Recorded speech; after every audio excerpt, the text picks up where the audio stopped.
we talk about pets. I'm one of the pets also. I'm born in 1958.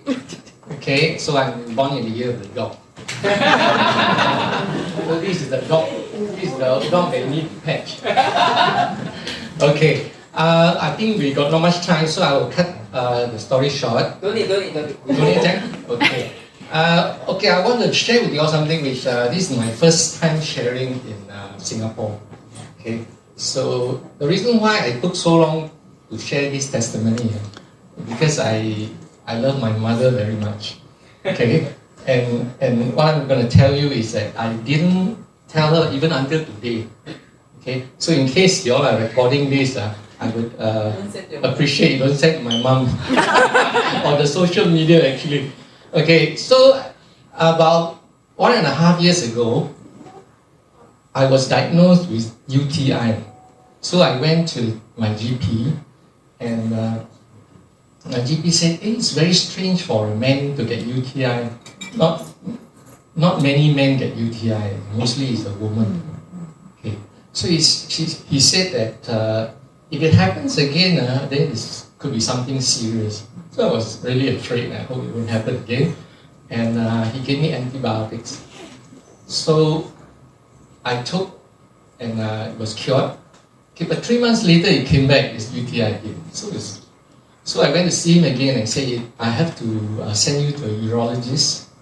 And we went to Changi General Hospital. So after a series of tests, he did CT scan, and he did blood test, PSA test, and he found out that I have prostate cancer. Okay. So when I got prostate cancer, I was devastated because I'm all along I'm in a health food kind of thing. I said, how can I be the one to get cancer? You know what I mean? And then so I asked my doctor. I said, so what's next? So he says, maybe you can do a biopsy, and then after that we see what stage you're in, and then we do a radiotherapy, possibly chemo. So I said, it's like the first time hearing this, right? It's so easy because when I hear of people getting cancer, I always tell them, hey, don't go for chemo, don't go for radio and all that. It's so easy to advise people of this, right? Yeah, but when you get it, it's a totally different thing. It's a totally different feeling, tell you. And then you're saying, oh, it's like a death sentence. Then I tell myself, what am I going to do? So in that few minutes that I had to come across, I told the doctor, say, I think I'm not ready. I need a second opinion. I need to go back. So when I went back, he told me that, okay, you take the time to think about it. I'll give you a 3-month appointment. Appointment 3 months later. So I went back and I tell myself, how am I going to tell my family? So I only told my wife and my kid, and I also discussed with my close friend Janet and James. Okay, so I was saying, so what I'm going to do about it? So somehow we came up with the conclusion that I should.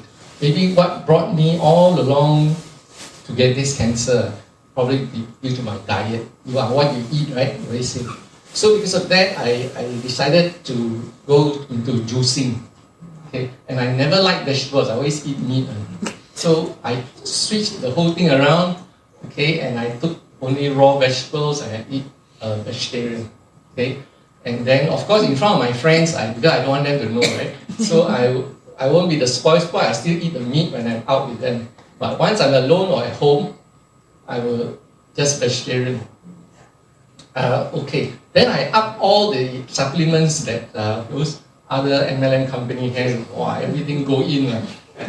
Clean water, redox, whatever, probiotic, whatever not. I tell you, I think I spend probably, I think every month is about probably over close to $2,000 a month. Okay, so here and there.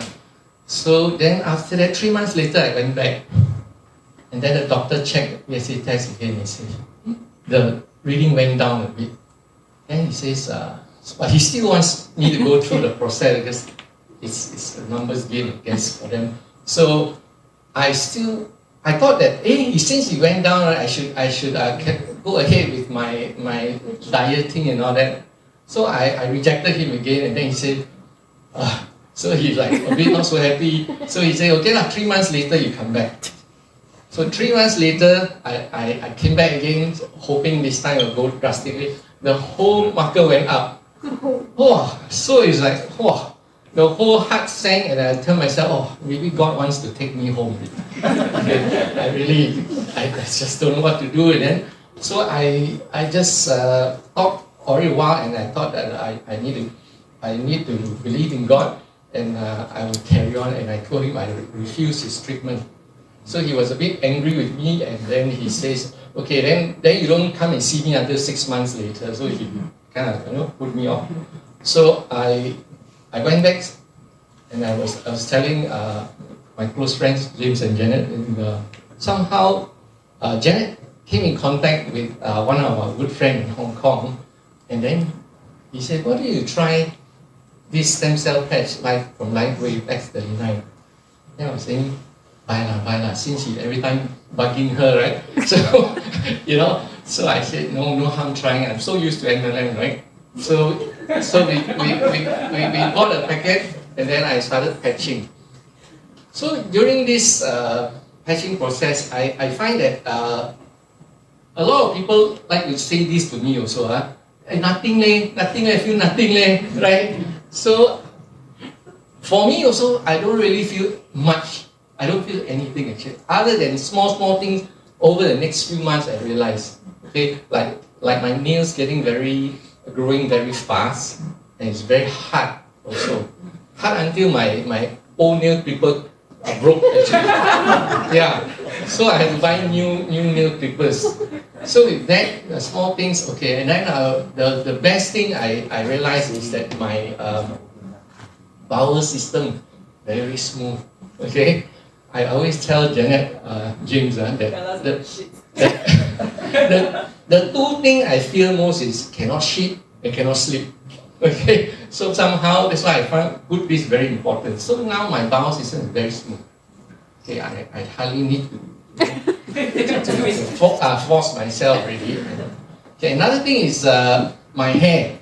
You all see I got white hair. I got much whiter, nicer hair the last time, but now I got little black hair coming out, which is not to my liking. Okay. And then the other thing I have is also, okay, when I see the bright lights like that, right, or in the sky, right, I used to see floaters flying around, and now the floaters has disappeared. Okay, so it's so amazing that you don't even realize until you, hey, where the floaters, where did he go? These kind of things. Okay, then came April this year, which is my 6 months time frame, right? So really pray hard when I went in and do my test. He says I'm cancer free. Wow. Yeah, of course you're also not sure. Are you sure? I said, how can it disappear, right? So I said, why you give me another 6 months? He said, no need lah, but I tell you what, I just give you another annual checkup. Okay, so my next year is my annual checkup.